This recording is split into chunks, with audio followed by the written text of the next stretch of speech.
Mannatha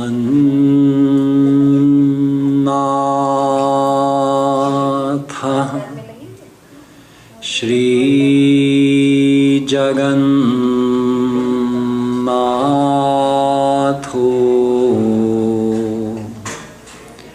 Madguru Shri Jagadguru Madatma Sarvabhutatma Tasmai Shri Gurave Namah. Gopalanganakardame viharse vipradhvare lajjase brushe Gosuta kritai stuti padair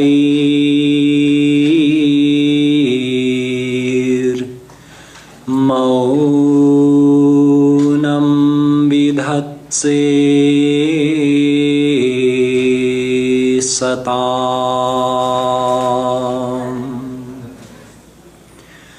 Dasyam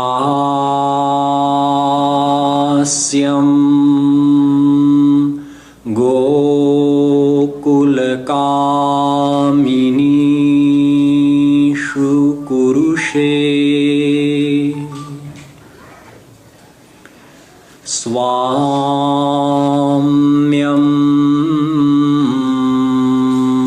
Nadatatmasu Jani Krishna Tvadiya Padayugalam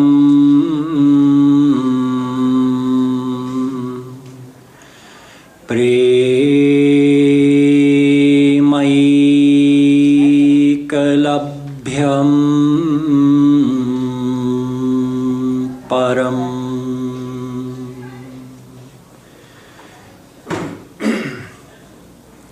Namah Kamalnabhaya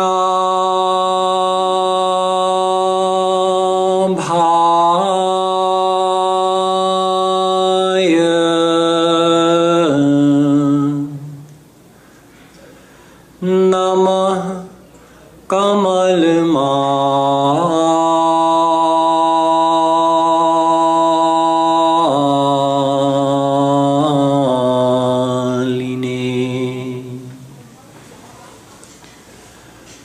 Namah Kamalpadaya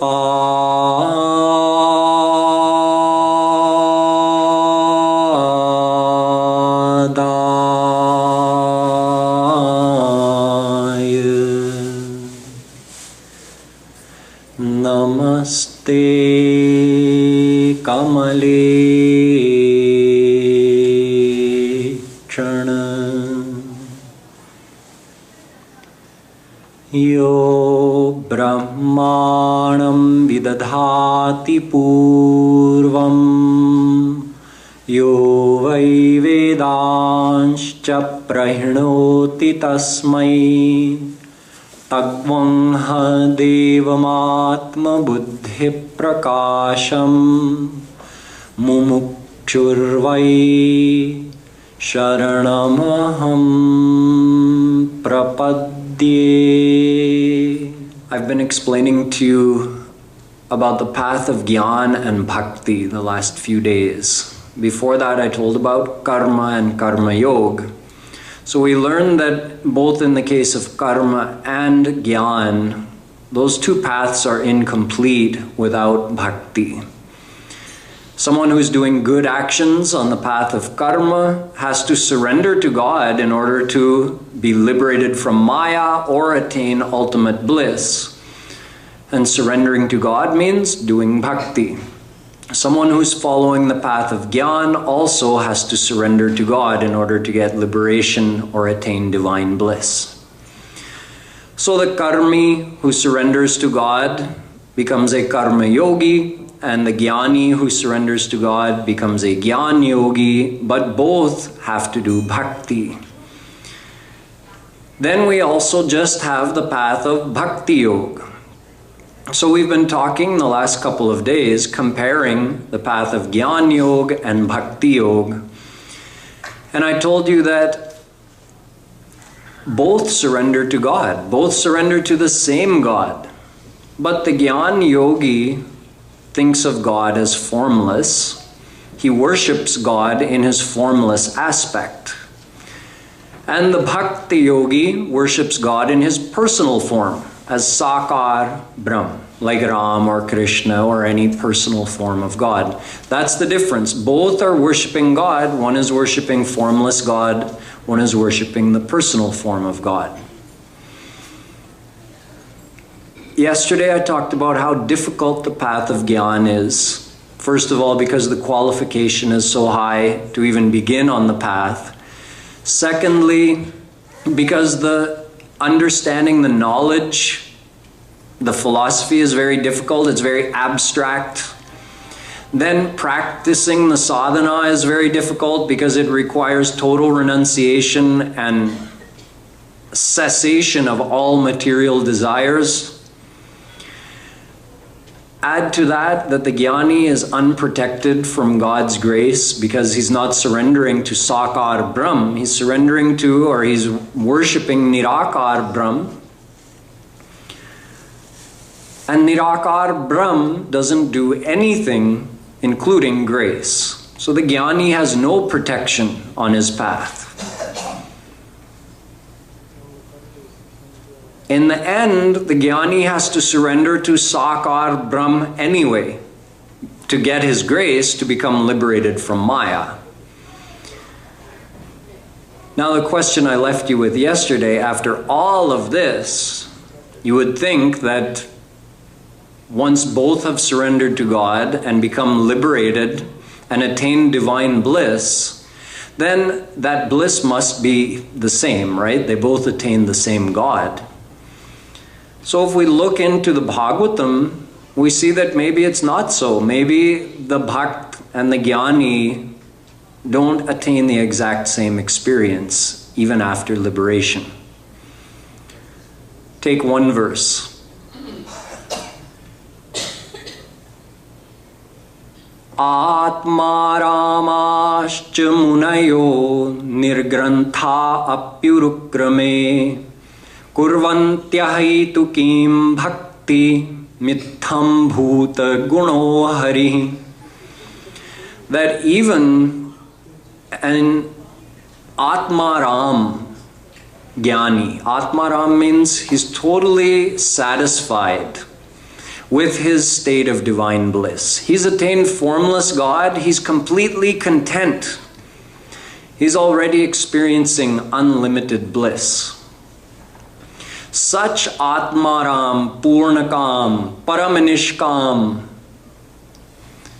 God realized liberated Gyani Paramahansas, even they, if given the chance, will do bhakti to the personal form of God to experience God in his personal form. Whereas he's already experiencing God in his impersonal form. Muktanam api siddhanam narayana parayana sudurlabha prashantatma kotishvapi mahamune. Again from the Bhagavatam. Here Vedavyasji is saying, out of thousands, millions, kotishvapi, out of millions of liberated souls, meaning Gyanis who got liberated and they're experiencing the bliss of Nirakar Brahm. Muktanam api siddhanam. They've attained perfection. Yet, Narayana Parayana, out of them, every once in a while, out of millions, one may attain the bliss of the personal form of God. See, it indicates that there's a difference. Attaining God in his impersonal form and attaining God in his personal form is not the same, although it's the same God. Understand the difference like this.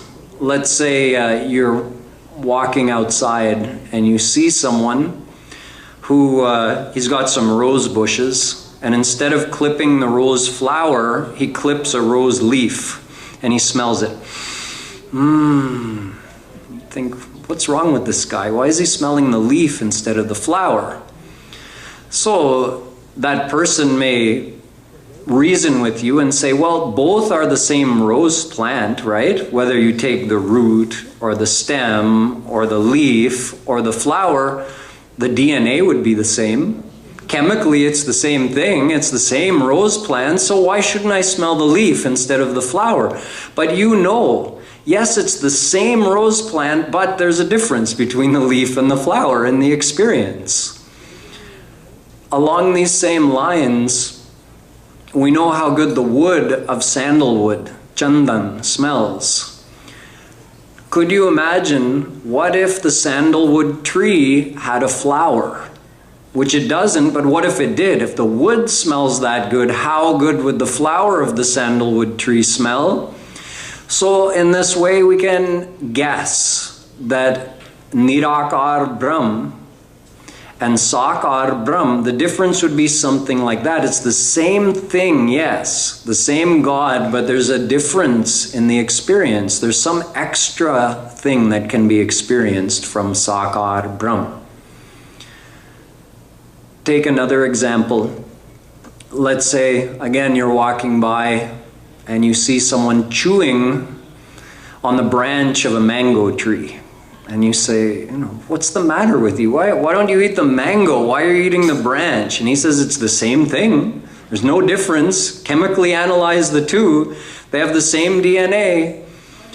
But you know, there's something special in the fruit that isn't, you see, the same DNA in the branch manifests in one way and manifests in a different way in the fruit. So internally, whether God is formless or he has a form, yes, he's the same internally, but he's manifesting different characteristics which can be experienced. Now let's say, take sugarcane. How sweet is sugarcane? We all know. But sugarcane doesn't have a fruit. Could you imagine the sweetness of that fruit if it did? That's like the difference between the sweetness of the bliss of formless God and the sweetness of the bliss of the personal form of God. Jayastvishamityavadharitam pura tatah shaririti vibhavitakritim vibhur vibhakta vayavam pumanitik Kramadamundārad ityabodhisa. Bhagavatam. One time Naradji was coming from Swarg and he was descending towards the earth planet, and the residents of Dwarika saw him from a great distance descending from the sky. But at that distance all they could see was a great bright light. They couldn't make out what it was. As he came closer, then they could see, oh, there's some form shining within the light. They could make out a form. And then when he came all the way down, then they saw, oh, it's Naradji.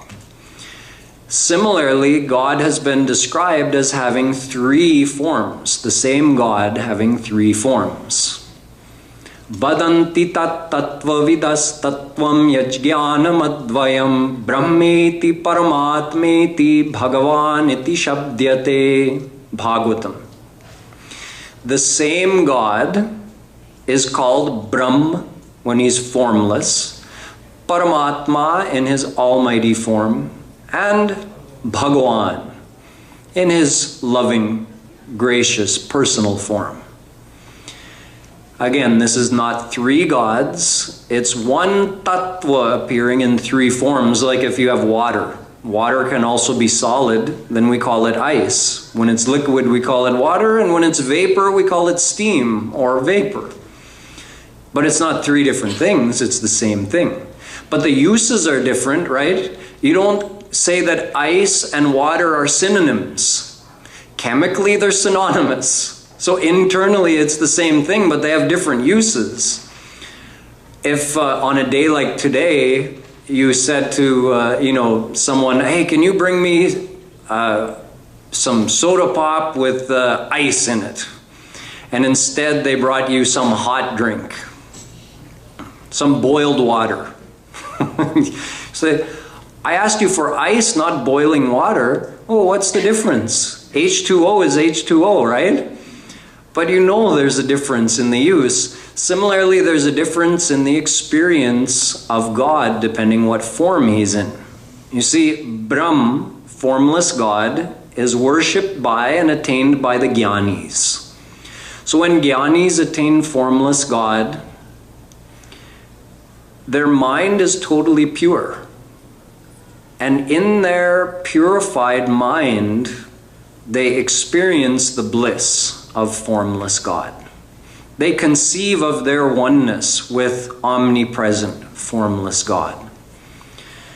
Paramatma is worshipped by yogis. So this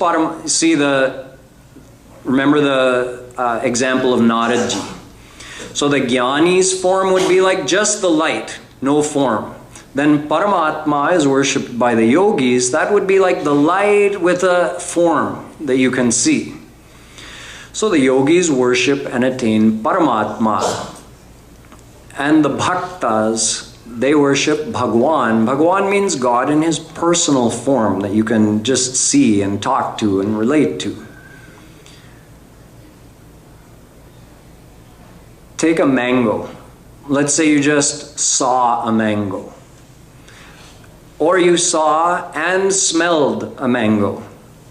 Or you saw and smelled and tasted that nice, ripe, sweet mango. It's the same mango with a distant experience, closer experience, and the closest experience. So the same God is experienced very distantly by the Gyanis, like seeing Naraji from way away. The same God is experienced closer by the yogis as Paramatma. Paramatma means God in His form as He resides in each person's heart, keeps track of their actions and gives them the consequences. That's Paramatma. And He's experienced even closer in the form of Bhagwan by the devotees, by the bhaktas. Bhagwan means like Ram and Krishna in His personal form. So you're getting an idea now that the same God, who's internally one and the same no matter what form He's in, the same God appears in different ways, three main ways according to our scriptures. Formless, we call Brahm or Nirakar Brahm, Paramatma, or Bhagwan. Can understand through another analogy. Take sugar again. The same sugar, when it's slightly refined, the cane juice, if it's slightly refined, it's called gura. If you refine it further, it's called chini. And refine it further, it's called mishri. It's the same thing. But it's refined further and further. If someone comes to your house and you make chai for them and you put gura in it, they might be insulted. If you put chini in it, they'll say, oh, okay, fine, it's normal chai. And if you put mishri in it, they'll think, oh, he showed me such great respect. But it's the same thing. Internally, it's the same, but a different experience. Take a rose plant again. The same rose flower in a bud stage, partially opened and in full bloom. It's the same, right? In that bud stage is like Brahm. None of the characteristics are manifested. They're all in there, but they're not manifested outwardly. partial bloom, that's like Paramatma. So Paramatma has a form. You know him as Vishnu. There are other almighty forms as well, like Shiva, Durga, etc. So partial manifestation of those gunas. And then as Bhagwan, it's like full bloom, the total manifestation of all the characteristics and powers. That's why only Ram and Krishna do leelas, because their leelas aren't manifested as Paramatma and certainly not as Brahm, because Brahm doesn't even have a form. But it's the same. One single God is experienced in these various ways. Think of a pregnant woman. Let's say she's pregnant with her first child. She feels happy expecting the child. She hasn't seen it yet, touched it. She has no experience of that child, but she knows I'm pregnant, and then as the child grows inside of her and it gets closer and closer to the time of the birth, she feels happier and happier. So there's a happiness even though she hasn't seen the child yet. The happiness is experienced in her mind by thinking about her unborn child. After the child is born, then she gets to see him, touch him, hug him, see his facial expressions, see his bholapan, his innocence, how charming that is. Then he starts learning to walk and talk. All of that is so charming. Now, ask that mother, once she's experienced that form of her child, ask her that's the same child that you were enjoying when he was in your womb, right? You felt happy then too. So this is the same child now that you're watching play and grow up. Would you like to go back to that happiness of when he was in your womb? You should say, why would I want to do that when I can experience my child with all of my senses?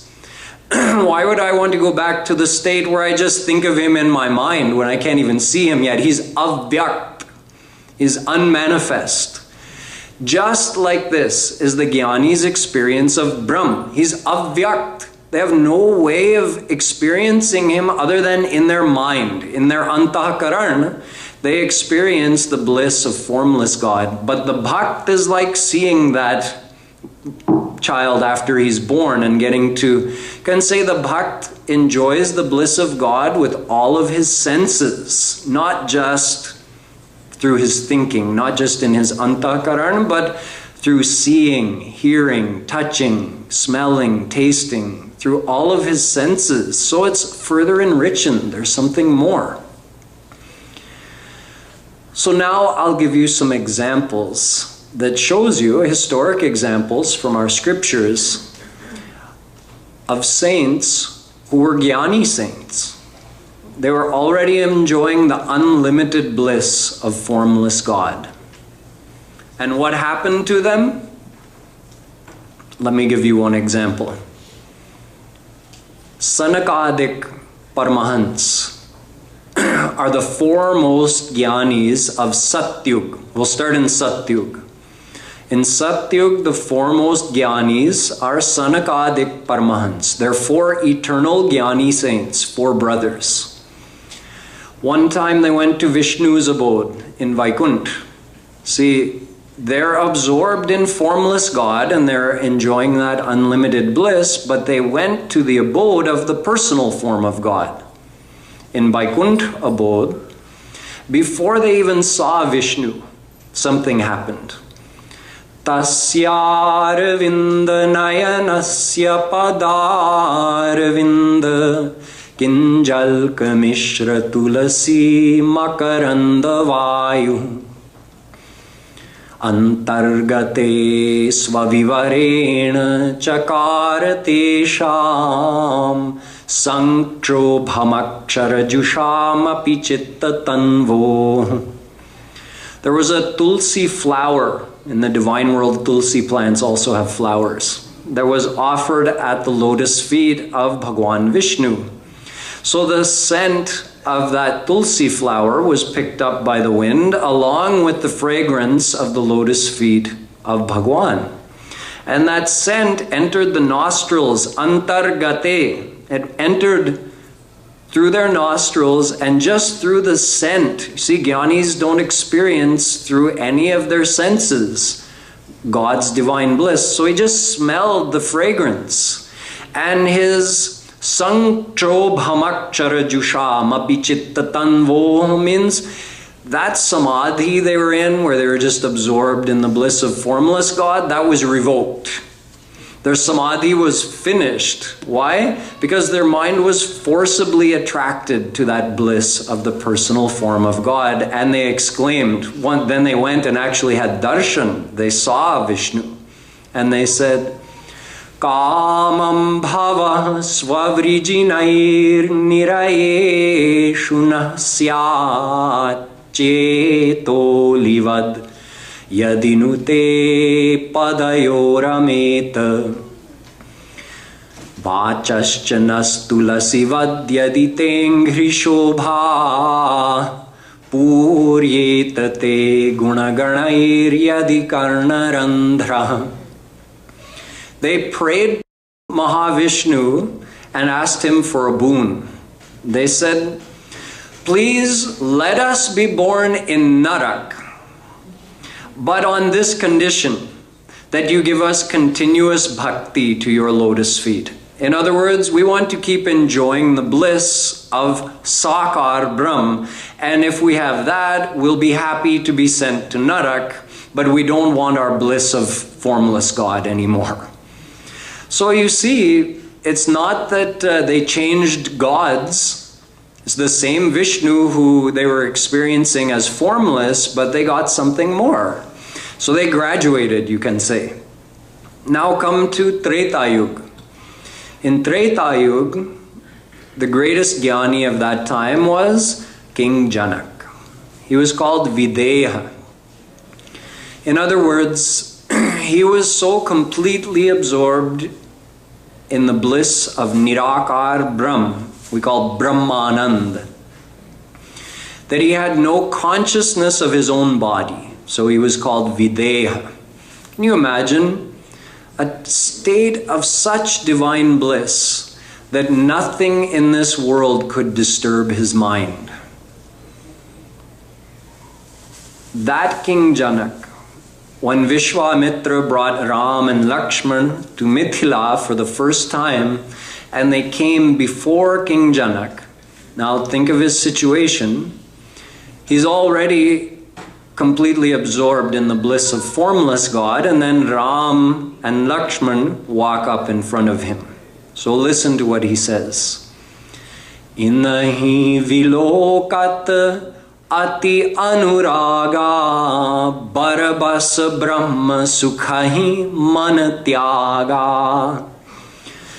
He says, inahi means unhe, unko vilokat, dekhte hi, barabas brahma sukhahi man tyaga, or ati anuraga. My mind it just renounced the bliss of formless God, and it's drowned in the anurag, in the love of seeing the divine beauty. So you imagine, he was already experiencing God, but as formless. He never saw the divine beauty of God. Now he saw the divine beauty in God's personal form. And he said, Sahaj virag roop man mora chakita hot jimi chandra chakora. There's a bird which is referred to in a lot of poetry in India, the chakor. The chakor is so in love with the full moon that when the moon rises, that bird just keeps staring at it the whole night, all the way across the sky without blinking. Jimi chakor chandra. So just like that chakor bird watching the moon, my mind, which was sahaja virag karup. Virag means no feelings of attachment or desire. Perfect peace in the mind. Then he says, Ati Anuraga. My mind was Sahaj Viraga Roop. Now it became Ati Anuraga. I'm so in love with the beauty of Bhagwan Ram that now I can't stop looking. Ye haal hai paramahamson ka, Bhagwan ke divya roop ko dekh kar. So there's something very special in the bliss of the personal form of God. Now come to Dwapar Yuga. In Dwapar Yuga, the foremost Gyani was Uddhav. Uddhav was a personal friend of Sri Krishna in Mathura and one of his advisors. Uddhav, again, was experiencing the bliss of formless God, yet he had no idea that Krishna is the same formless God whom he was experiencing. So Krishna is thinking, what will the world say if my own personal friend only goes as high as this Brahmanand and I never am able to grace him with Premanand, the bliss of Bhakti, the bliss of the personal form of God. So he said, I have to think of a way. He said, there's a rule. It's the way things happen spiritually. God doesn't grace anyone directly with divine bliss. He does it through a divine personality, through a saint or a guru. So he said, Uddhav needs to receive the grace of the gopis of Braj because they know me as I really am. But if I tell him to go and learn from the gopis, what will he think? He's a Gyani. He knows all the Vedas. And as far as he's concerned, the gopis are illiterate ladies of Braj. Why would he go and learn something from them? And I'm his personal friend, so if a friend were to tell you something like that why don't you go to Braj and learn something from the gopis, he would just probably make a joke out of it. He wouldn't take him seriously. So Shri Krishna thought of another way. He said, Uddhav, you know the gopis are suffering a lot in my absence. They miss me so much. So why don't you go and teach them that you yourself are Brahm, you're not separate from anything, and then they'll forget about me and they won't be suffering in this viraha. So Uddhav said, sure, I can do that. And he went to the gopis. He went to give knowledge to the gopis, but what he ended up doing was leaving his knowledge there and coming back with a higher knowledge. Because through his interaction with the gopis, he realized that they were seeing Krishna everywhere already, but they were seeing him in his personal form. Whereas Uddhav just felt that God, formless God, was everywhere, so he has no separation from God. That was his state, and the gopis were up here because they were playing with God all the time. Krishna was everywhere for them, and he surrendered his knowledge at their feet, adopted them as his guru, and with their grace, he also gained that experience. And for 6 months, without even knowing it, he was wandering around Braj. When the gopis graced him and he saw Krishna everywhere, he was so vibhor. He just wandered around Braj, absorbed in the bliss of Premanand. And after 6 months went by, thoda hosh mein aa gaye, he asked one gopi that, how long have I been here in Braj? 6 months? He was so amazed. He's thinking Krishna must be wondering what happened. He sent me, okay, I'll go back to Mathura. So we went back to Mathura, but of course Krishna knew exactly what had happened, and what happened was exactly what he wanted to happen. And when Uddhav returned, he said to him, Asamaho charan renu jushamahansyam vrindavane kimapi gulmalatau shadhinam yadustyajan swajanamarya pathancha hitva bhejur mukunda padavim shruti bhirvimrigyam. Bhagavatam. He says, Krishna, give me one more favor. Give me one more boon.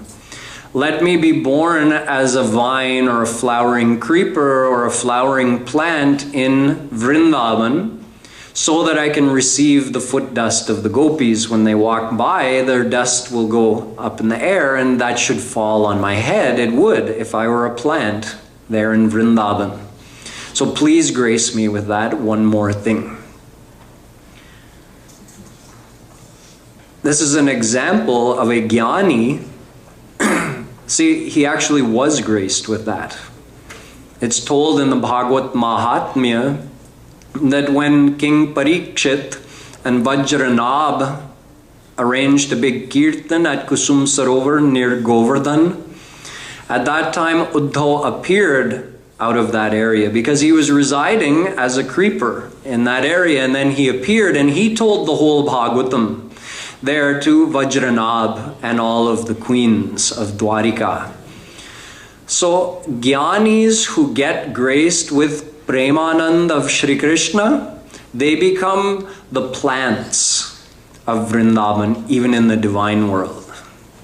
They don't get to become gopis, they don't get to become gwalbals, but they consider themselves lucky to be able to take the form of a static being in the divine abode of Bhagwan Shri Krishna and experience Premanand, which they consider to be a greater experience than Brahmanand. Now, also in Dwapar Yuga, of course, there is Vedavyas. Vedavyas rewrote all of the Vedas and separated them from 1 into 4 sections. He also wrote the Brahma Sutra, rewrote the other 5 Darshan Shastras, rewrote all the Smriti Granthas, rewrote Valmiki Ramayan, revealed 17 Puranas, the Mahabharata, including the Gita. Who could be a greater Gyani than Vedavyas himself, the knower of all the scriptures? Yet after doing and revealing all of this knowledge, he was still unsettled. He felt like something wasn't done. His work was unfinished. He was sitting near his ashram on the bank of Saraswati River and just trying to think, what's left for me to do? I've revealed all of this knowledge and all of these scriptures. Muhyatya Jnana Sagare, Bhagavad Mahatmya says he was just so restless. So Naradji comes to him. Naradji comes and explains, Naish karmyam apyachuta bhava varjitam na shobhate jnanamalam niranjanam. Vedavyasji, you revealed all of this knowledge, but one thing you haven't made clear, the greatness of Premanand. Premanand means the bliss of the personal form of God. You haven't made it clear that that's the topmost thing. So you have to do that. Write such a scripture where you show that the bliss of Brahmanand is one thing, which is also unlimited, and the bliss of Premanand is also unlimited, but it's a higher experience of the same God. So you have to show that, and while you're at it, reveal all of Krishna's Leelas in chronological order. Okay, I'll do that. So Vedavyasji did Bhakti to Shri Krishna, got his divine vision, and then he revealed the Bhagavatam. So at the very beginning of the Bhagavatam, in the 3rd shlok, he says, Nigama kalpataror galitam phalam shukamukhadamritadrava sanyutam muhuraho bhuvibha muhuraho rasika bhuvibhavuka Pibat bhagavatam rasamalayam. He says, O saints of the world, meaning Gyani saints, any kind of saint who's already experiencing the bliss of God, if you haven't experienced the Premanand of Shri Krishna, Pibat bhagavatam, come and drink the ras. Pibat Pibata means to drink. Bhagavatam rasam alayam. This Bhagavatam is like just containing the ras of Premanand. So come and drink that. Bhagavatam is also called Paramahansa Sanghita. Because those Paramahans, those Gyani saints who are completely absorbed in the bliss of formless God, they renounce their samadhi in order to drink the ras of the Bhagavatam. And the biggest example of this is Vedavyasji's own son, Shukdev Paramahans. Shukdevji is a unique example of a Gyani Paramahans. As soon as he was born, because he stayed in his mother's womb for 12 years. He didn't want to come out because he knew, he had heard that as soon as a child is born, Maya takes over and he forgets God. Because in the womb, every child remembers, oh God, you've given me this human birth. This time I'm going to use this human life to do bhakti to you for my whole life. Then as soon as we're born, Maya lag jati hai, and we forget about Bhagwan. We get all bound up in our worldly activities. So he says, one day Vedavyasji, his father, he said, who are you anyway? He's talking to this child who's been in Pingala Devi, his wife's womb, for 12 years. Who are you? Why don't you come out? So he said, Father, I'm not coming out because I don't want Maya to make me forget about God. So he says, you don't worry. You have my blessing. Maya's not going to affect you. So Shukdevji just appeared out of his mother. And he was as big as a 12-year-old. And not wearing anything. He just walked out of the hut and into the jungle. And he was completely absorbed in the bliss of formless God. So he's a born Gyani Paramahans.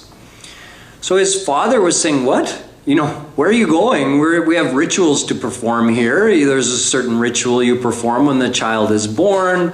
Some other that you have to do along the way. You're just going to the jungle like a sannyasi? You can't take sannyas yet. Yam prabrajantam anupetam apeta krityam Dvaipayano virahkatar ajuhava putreti tanmayataya taravo bhine dustam sarvabhuta hridayam munimanatosmi. Bhagavatam. So Shukdevji is just heading out into the jungle, and behind him Vedavyasji is calling out, Putra, Putra, oh my son, come back, where are you going? But Shukdevji is not hearing anything. He just keeps walking. Drishtva nuyanta paramatma Drishtva nuyanta parimratma kimapyatavyam Debhyo hriyan paridadhurna sutasya chitram Tadvikshya prichhati munau jagadustavastistam jagadustavastistri pumbhida natu sutasya vivikta drishte. On the way, he passes a pond where there are some celestial apsaras bathing, where they're not wearing any clothes. And he passes by and keeps going. And they don't take much notice of him. And then Vedavyasji, his 100-year-old father with his old gray beard, following behind his son, oh son, come back, where are you going? And he notices that these ladies covered up when he came close. But they didn't take any notice of his young son. So he stopped and he said, why didn't you cover up when my son went by, but you covered up when I came by? They said, Vedavyasji, there's a difference between you and your son. Your son is Paramahans and you are Hans. Brihadaranyaka Upanishad says, Yatra hi dvaitamiva bhavati taditara itaram jighrati taditara itaram pashyati. Ye nedam sarvam vijanati tam kena vijaniyad vigyataramare kena vijaniyaditi. This is the state of a Paramahans. For him, the whole world is Brahm. He is Brahm. Everywhere he looks, it's like he sees only Brahm. He hears only Brahm. The world is shunya for him as far as seeing differences. He doesn't see any difference in anything. So that's why Vedavyas could go on calling his name. He wasn't going to hear it. He walked by. For him, there was no difference between a rock, a tree, and those ladies bathing. There was no difference for him. But Vedavyas, who's also established in divine bliss, but he's a Hans. Hans means he sees the difference. Even though he's established in divine bliss, he's also aware of the differences around him. And in the state of Paramahans, you become so absorbed, you're not even aware of anything other than just the divine bliss. So they said, Vedavyasji, you noticed us, and we could tell. That's why we covered up, and we could tell that Shukdeoji didn't notice anything. There was no difference between a rock or a tree or us. So anyway, Vedavyasji gave up following his son. He came back, and Shukdeoji went further into the jungle. And eventually it became very thick, and he just decided, or just stopped walking. He sat down, and then lay down in unconscious Brahmaleen Samadhi, unaware of anything in this world and totally absorbed in the bliss of Nirakar Brahmanand. Now sometime after that, in the meantime, Vedavyasji wrote the Bhagavatam, and one of his disciples happened to find Shukdeoji in that Brahmaleen Samadhi state, lying in that deep jungle. He sang a verse of the Bhagavatam, and you would be interested to know that even though Shukdeoji couldn't hear a single sound in this entire world, nothing could evoke him from his Samadhi. It didn't matter how loud the sound was, no material sound could penetrate his Samadhi. Yet when this disciple sang this one simple shlok of the Bhagavatam, which was imbued with the divine qualities of Shri Krishna, it evoked his Samadhi. He actually came out of his Samadhi because of a softly sung verse of the Bhagavatam. He opened his eyes and he said, "What was that?"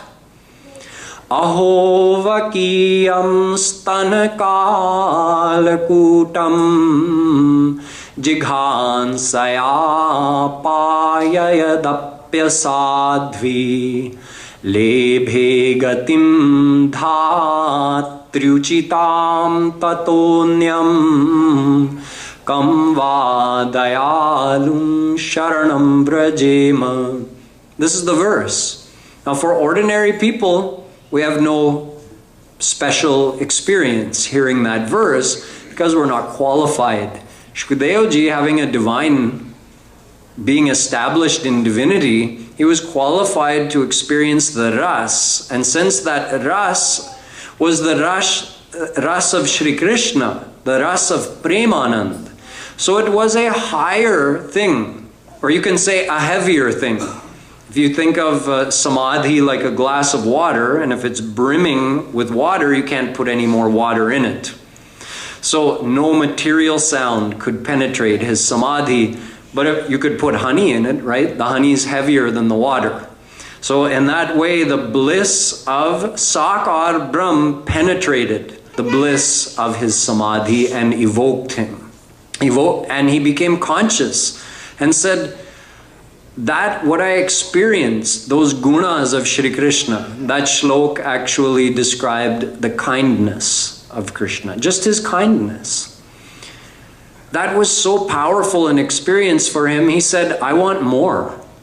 Where can I experience more of that?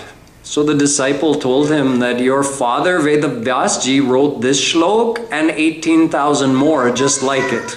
It's called the Bhagavatam. So come and hear the whole Bhagavatam from him. And he did. Imagine Shukdev ji was at the final antim sthiti of Gyan, and he came back to Shravan. Remember the steps in Gyan Marg: first Shravan, then Manan, then Nididhyasan, then you enter into Samadhi. Shravan meaning listening. So he is already in Samadhi, and leaving his Samadhi behind, he came back to do Shravan. Of what? Shri Krishna's Leelas, so that he could hear, so that he could experience the ras of those Leelas. So you see, there's a difference. Come to Kali Yuga now. In Kali Yuga, the most famous Jnani was Shankaracharya. And you heard all about Shankaracharya yesterday, how he himself did bhakti to Shri Krishna, and how he expressed that he had no desire for liberation. He himself only wanted to experience the bliss of the personal form of God. And you also heard about one of his great followers, Madhusudan Saraswati, who also became a devotee of Shri Krishna. So Madhusudan Saraswati says, Maya tapantha pathibhi marathya digambara kopi tamal nila Vinyastahasto pinitamba bimbe Dhuta samakarshati chittavittam. He exclaims, O Jnanis of the world, be careful. Don't come this way, near Vrindavan. So people are thinking, what? What's the big deal? What's going on? Is someone shooting? Is something happening? Is there any danger? No danger. So what's the big deal? There's a boy standing here on the side of the road, and he's dark complexion, bluish complexion, and he's not wearing anything. He's just like a 4-year-old boy. He's not wearing anything, and he's standing there like this in the path. So Jnanis, I'm warning you, don't come this way. Why not? Because right now you're enjoying that nice peaceful bliss of Brahmanand, right? Well, if you come here, this little boy, he's going to steal your heart. And then your bliss of Brahmanand will be revoked forever, and you'll just be drowned in the bliss of Premanand. So don't come this way. Another Jnani says, Nigamatarav pratishakham mrigitam militam param brahma militam idanim gopavadhuti patanchale nadham. He says, you know that Brahm that we spent so much time looking for in all the different branches of the Vedas and Upanishads? Because Brahm is described in so many different places in the Upanishads. With great difficulty, we gained that knowledge and we attained Nirakar Brahm. Well, you know what? The same Brahm can be seen here in Braj, tied to the apron string of a gopi. She's got him tied up so he can't go anywhere. That Brahm that we had so much trouble finding, he's tied up here in Braj. So why don't you just come here to Braj? Another Jnani exclaims, Shrinu sakhi kautukam nandaniketangane maya drishtam godhuli dhusarango Nrityati Vedanta Siddhanta. He exclaims, O Jnanis, you know that Nirakar Brahm, who is the philosophy of the Upanishads, the Siddhant of the Vedant, that same Nirakar Brahm, you won't believe it. Here in Braj, in the courtyard of Nanda Baba, in his Angan, I saw that Brahm in the form of a little boy dancing to please his mother. You can't believe it. So he says, Paramimam upadeshamadriyadvam nigamavaneshu nitanta khedakhinna. Forget about searching for Brahm and all the extensive branches of the Vedas. Just come here and find your Brahm tied to the ukal by Mother Yashoda. Another Gyani says, Gopalangan kardame viharase vipradvare lajjase brushe gosutahum kritai stuti padair maunam vidhatse satam dasyam gokula kamini shukurushe swamyam natattatmasu jane krishna tvadiya padayugalam premaikalabhyam param. This Gyani says, it's amazing. The same Brahm, the same Supreme God, who is so hesitant. You see, great yagyas have been performed. And in those yagyas, they're making great offerings according to all the rules and regulations of the Vedas. And in such yagyas, God doesn't go and appear. The same God who won't appear in such great yagyas, He can be seen in one place, in one village, Nandagaon, in one house's angan, playing in the mud, getting scolded by his mother. I just dressed you and you came and rolled in the mud again? That Brahm, he goes on to say, that same Brahm here in Braj, you know the calves, he goes and talks to them. Not with words, with their words, by going, like that. Meaning, oh, are you hungry? Well, there's nice green grass over there. Should I let you go? Right now, you know, my mother and father, they won't see. I can let you go. You can go eat that grass and then come back. He's having a whole conversation like this. So he says, here's Brahm, Supreme Brahm, talking to the calves like that. In the mandirs, Pandits recite great mantras, following all the rules. He doesn't come and talk to them. He's there in the form of the Murti, Maunam. He's just standing there. He never says anything, but he's here in Braj talking to the calves. The same Supreme Brahm in Braj, he himself becomes Das to the gopis. Yet he's hesitant to go into the meditation of the yogis even as a Swami. He doesn't go there, but he's more than willing to become a Das to the gopis. They say, oh, we have some chach for you. Chach, this is what's left over after you take the butter out. Oh, you have chach? Yes, yes, I do. But you have to dance for it. Okay, so Krishna dances. Then he says, now can I have the chach? Just as he's asking, another gopi comes and the gopis are saying, oh, Krishna was just dancing for us. Oh, he was? I didn't get to see. Krishna, dance again. Okay, Krishna dances again. Now can I have, just then another gopi comes. Oh, gopi, did you know? Sakhi, he was just dancing for us? Well, he didn't dance for me. Krishna, dance for me now. So this goes on for some time. Then Shri Krishna says, okay, can I have chach now? So one gopi says, sure, you can, but I don't have any chach here. You have to come back to my house to get it. So Krishna follows her back to her house. Now where's my chach, gopi?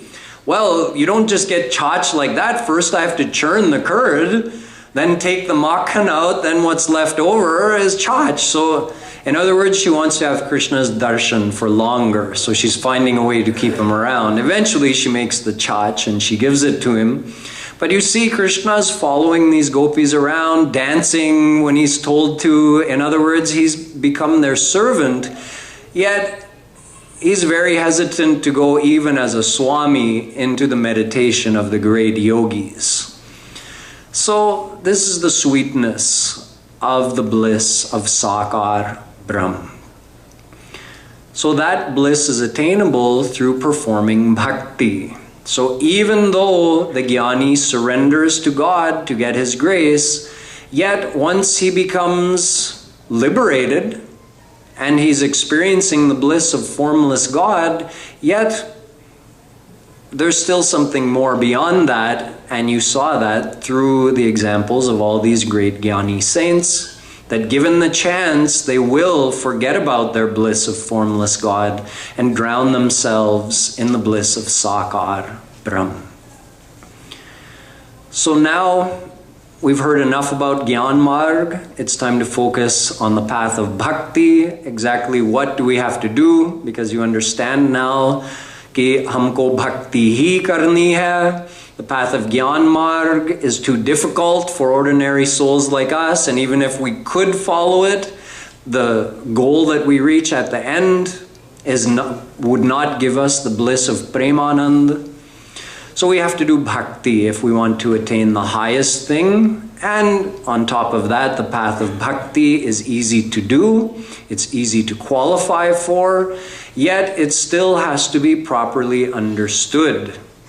So many people are doing bhakti. We've done bhakti in uncountable lifetimes, yet we've never attained God because we never understood all the conditions of bhakti. Saying bhakti is easy does not mean there's not a right way to do it. There is a right way and a wrong way to do bhakti. There are conditions that have to be fulfilled on the path of bhakti. So that's what we're going to concentrate on now for the next 8 days of this pravachan. We have 8 days left, and all 8 days are going to be dedicated to the practical form of bhakti. How do you do bhakti so that you can be successful?